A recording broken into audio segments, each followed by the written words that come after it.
नमस्कार, मैं हूं आपके साथ दीपक बथौरी। हमारे खास प्रोग्राम बिग डिबेट में आपका स्वागत है। कांग्रेस के पूर्व अध्यक्ष राहुल गांधी ने मध्य प्रदेश के शहडोल जिले में एक चुनावी रैली को संबोधित करते हुए भाजपा पर जमकर हमला बोला। उन्होंने पूर्व उप प्रधानमंत्री लालकृष्ण आडवाणी का जिक्र करके कहा कि भाजपा की असली प्रयोगशाला मध्य प्रदेश में है, जहां मरे हुए लोगों का भी इलाज किया जाता है। इसी पर चर्चा करो, उससे पहले देख लेते हैं हमारी खास रिपोर्ट। भगवान शिव से चोरी नहीं की जाती है। मध्य प्रदेश में महाकाल कॉरिडोर में शिव जी से चोरी की जाती है। ये आरोप है, ये हुंकार है, ये ललकार है। मध्य प्रदेश इस वक्त चुनावी मोड में आ चुका है। मध्य प्रदेश में 17 नवंबर को चुनावी वोटिंग है। इसी का नतीजा है कि मध्य प्रदेश में नेताओं का आना शुरू हो चुका है। रैलियां भी शुरू हो चुकी हैं। आचार संहिता भी लग चुकी है। आचार संहिता लगने के ठीक बाद कांग्रेस के युवराज यानी कि राहुल गांधी मध्य प्रदेश की धरती पर पहुंचे और प्रदेश सरकार पर जमकर निशाना साधा। भोपाल में एक लड़की का बलात्कार होता है और जब उसका भाई उसे बचाने की कोशिश करता है तो पुलिस के सामने उसकी हत्या कर दी जाती है। बीजेपी आरएसएस की लेबोरेटरी का काम। दरअसल आचार संहिता लगने के ठीक बाद कांग्रेस नेता राहुल गांधी शहडोल पहुंचे। राहुल गांधी ने शहडोल के ब्योहारी में कांग्रेस जन आक्रोश आम सभा को संबोधित किया। इस दौरान राहुल गांधी ने बीजेपी सरकार पर जमकर हमला बोला। उन्होंने कहा कि आडवाणी जी का मानना था कि बीजेपी आरएसएस की असली प्रयोगशाला गुजरात में नहीं, मध्य प्रदेश में है। बीजेपी आरएसएस की इस प्रयोगशाला में मरे हुए लोगों का इलाज किया जाता है। राहुल गांधी ने कहा कि महाकाल लोक में शिव जी से चोरी की जाती है, बच्चों के मिड डे मील से चोरी की जाती है, व्यापक घोटाला होता है, एमबीबीएस की सीट बेची जाती है, पटवारी बनने के लिए 15 लाख की रिश्वत देनी पड़ती है, हर रोज 3 किसान खुदकुशी करते हैं, किसानों को गोली मारी जाती है, भोपाल में एक लड़की का रेप होता है और उसे बचाने की कोशिश में भाई की पुलिस के सामने हत्या कर दी जाती है। बीजेपी के नेता आदिवासियों के ऊपर पेशाब करते हैं। ये मतलब था आडवाणी जी का जब उन्होंने कहा मध्य प्रदेश में आरएसएस और बीजेपी की लेबोरेटरी बनेगी। बच्चों के जो स्कूल यूनिफॉर्म होती है, उनका मिड डे मील का भोजन का पैसा होता है, वो बीजेपी लेबोरेटरी में उनसे चोरी की जाती है। राहुल गांधी यही नहीं रुके, उन्होंने आदिवासियों पर हुए अत्याचारों का भी जिक्र किया। उन्होंने कहा कि बीजेपी का नेता आदिवासी के ऊपर पेशाब करता है। राहुल गांधी ने जनसभा में मौजूद लोगों से पूछा, आदिवासी और वनवासी में क्या फर्क है? हम आपको आदिवासी कहते हैं। आदिवासी शब्द का मतलब है हिंदुस्तान के वासी, जो देश में पहले आए थे, जो इस जमीन के असली मालिक हैं। हिंदुस्तान की जमीन, जल जंगल पर आदिवासियों का सबसे पहला हक बनता है। बीजेपी को आपको वनवासी कहते हैं, जिसका मतलब है आपका इस जमीन पर हक नहीं, आप तो जंगल में रहते हैं। राहुल गांधी ने कहा कि कांग्रेस खोखले वादे नहीं करती। हम पैसा कानून लाए, वन अधिकार कानून लेकर आए। हमने कानून बनाया था कि अगर किसी उद्योगपति को आदिवासी की जमीन चाहिए तो उसे ग्राम सभा के सामने हाथ जोड़कर जमीन मांगनी होगी। लेकिन बीजेपी ने इस पैसा कानून को रद्द कर दिया।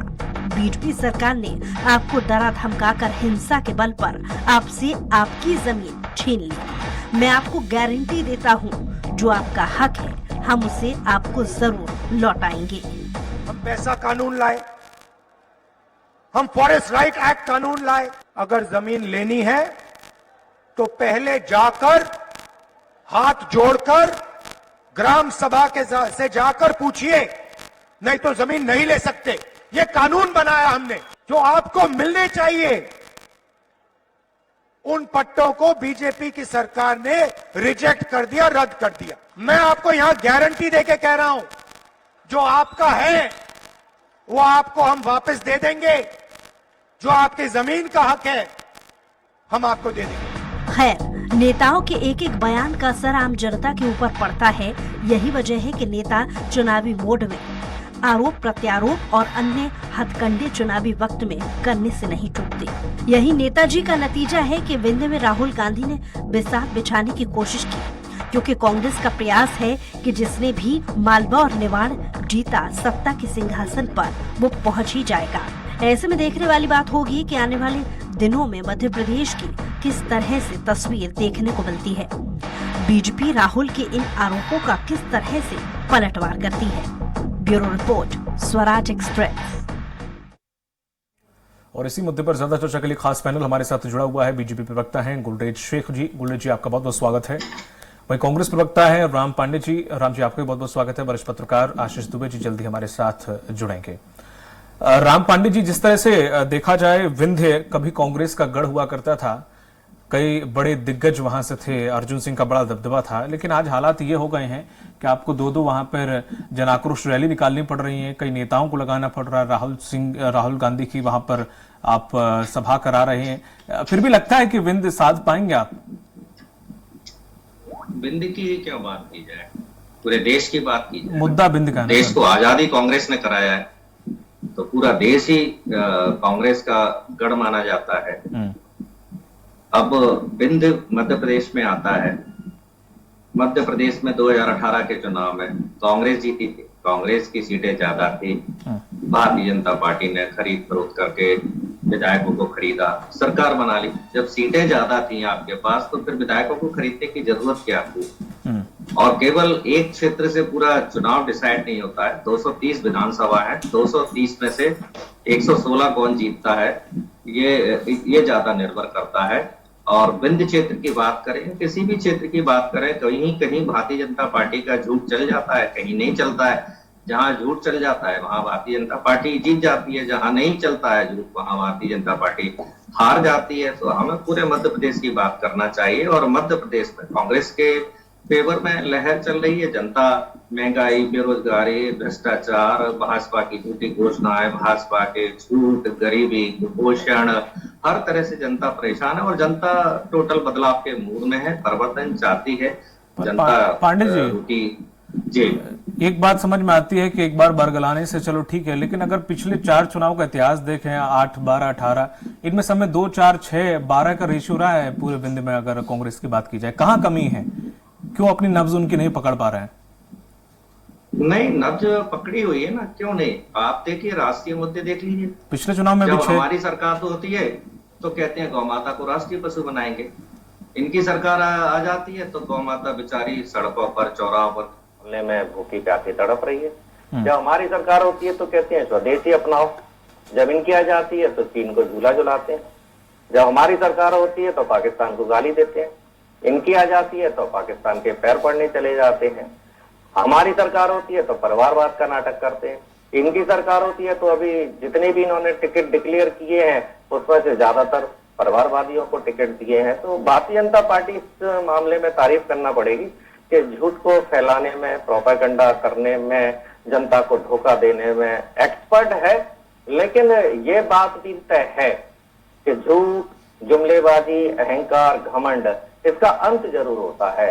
और वो अंत आ गया है। डबल इंजन की सरकार है, 2023 में मध्य प्रदेश में उसका अंत होगा और दूसरा इंजन 2024 में रिटायर हो जाएगा।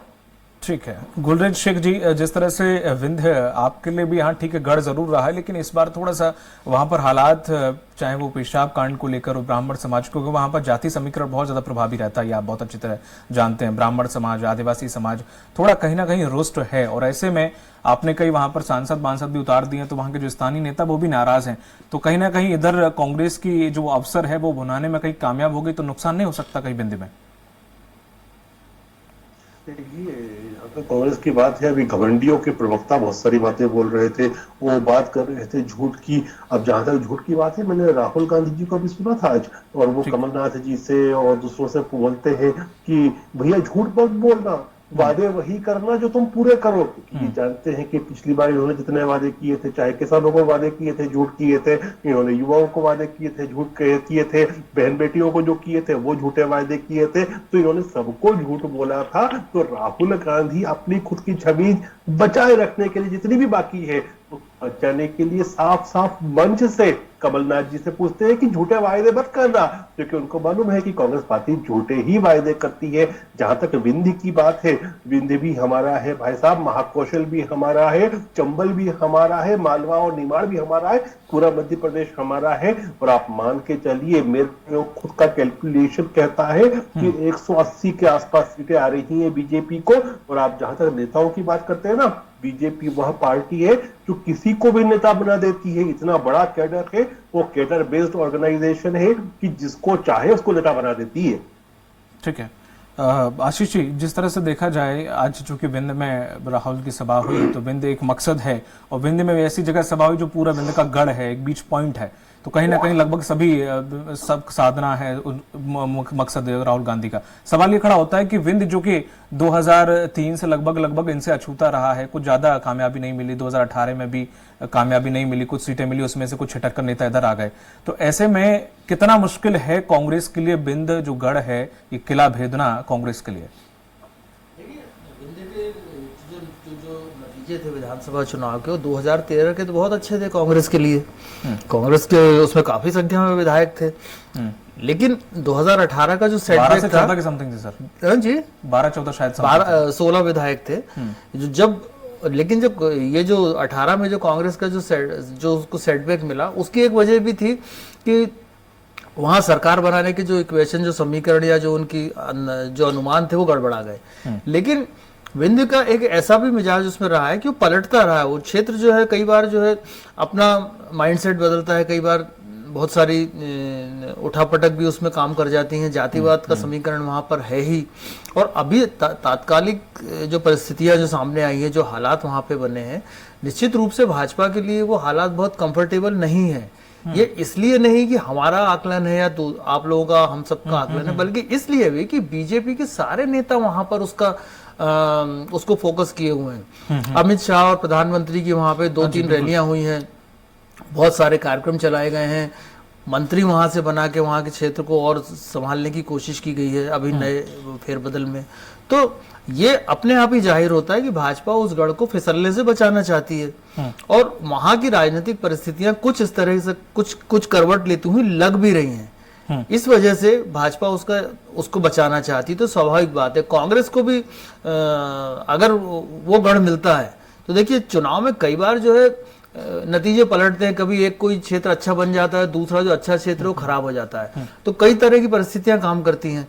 तो अगर विंध्य को कांग्रेस संभालने की कोशिश भी करती है तो निश्चित तौर पे जो अभी तक का जो आकलन जो समझ में आता है कि भाजपा को जो सफलता पिछली बार विंध्य में मिली थी, हो सकता है उतनी ना मिले, क्योंकि जो परिस्थितियां हैं वो अपने आप इशारा करती हैं और जो जिस तरह के उपचार किए जा रहे हैं वो भी बताते हैं कि चीजें कंफर्टेबल नहीं है।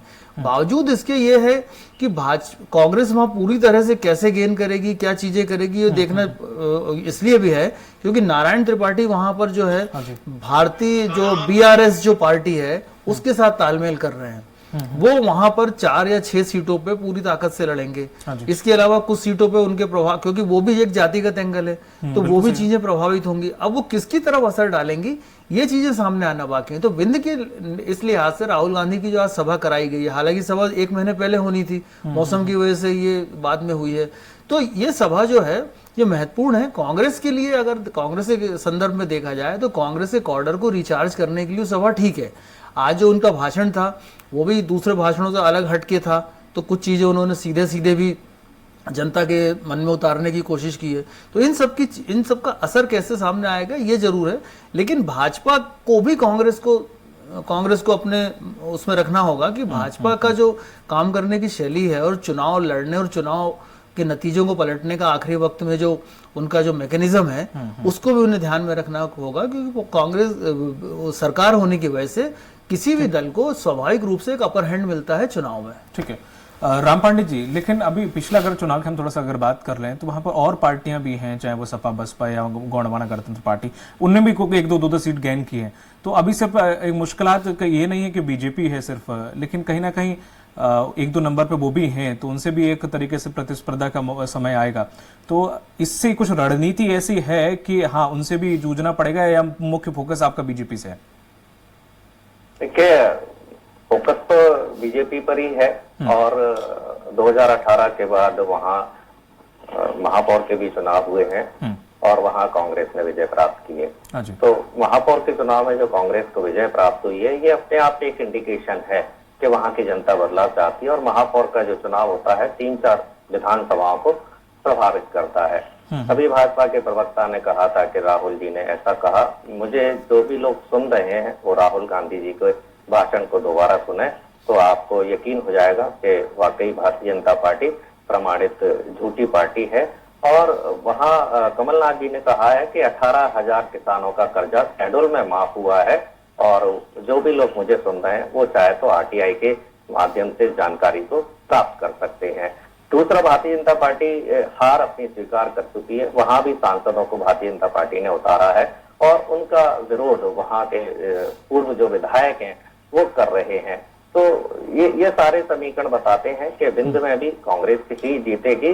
और जो एक सब जगह जो बीमारी फैली हुई है, जो भारतीय जनता पार्टी के कारखाने से निकली हुई है, जैसा कि राहुल गांधी जी ने कहा कि मध्य प्रदेश बीजेपी का एक तरह से कारखाना है जहां से महंगाई निकलती है, बेरोजगारी निकलती है, गरीबी, भ्रष्टाचार, ये जो सारी चीजें हैं, 50% कमीशन की सरकार, ये सारे मुद्दे तो बिंद में भी है, चंबल में भी है, महाकौशल में भी है, निमाड़ में भी है।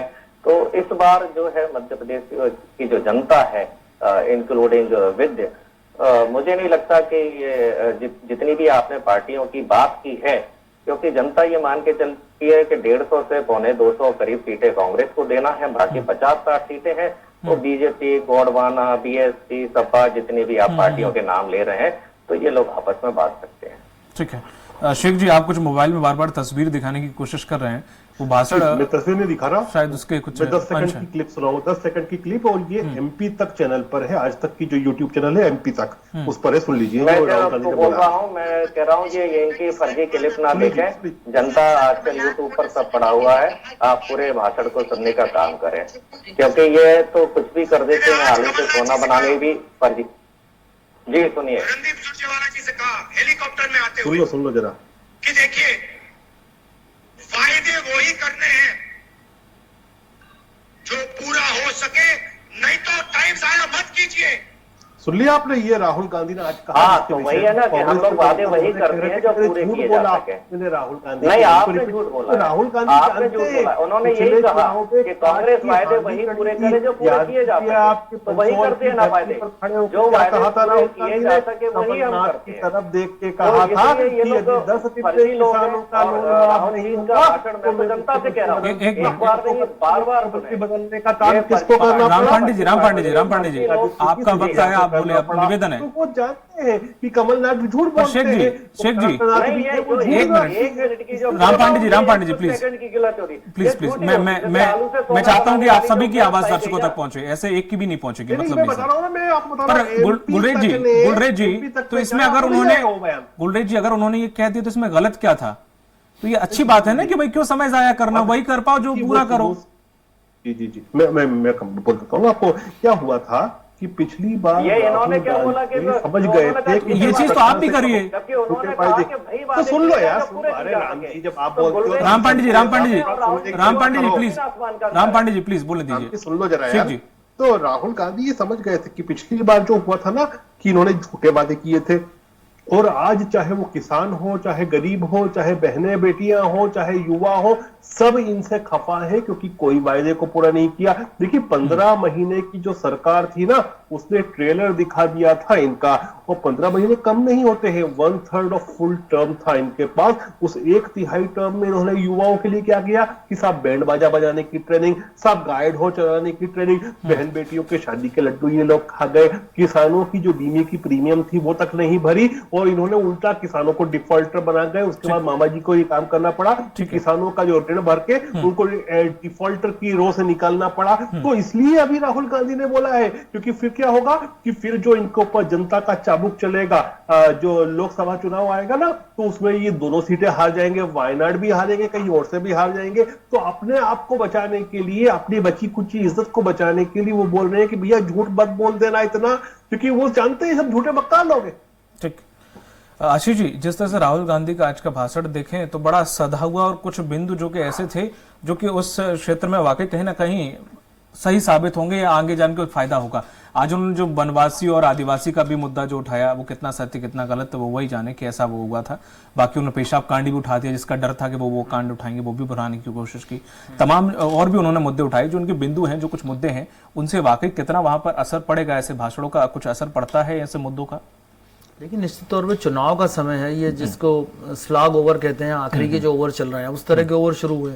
तो इस समय पर जो चीज अगर जनता के मन में उतार दी जाए, वो कुछ हद तक वोटों को बदलने में कारगर होती है। कोई भी नेता के साथ ये होता है। तो अभी विंध में ये कोई पहली सभा नहीं है कि राहुल गांधी ने पहली सभा की है। अभी बीजेपी की तरफ से बड़ी सभाएं निश्चित तौर पे वहां पे होंगी।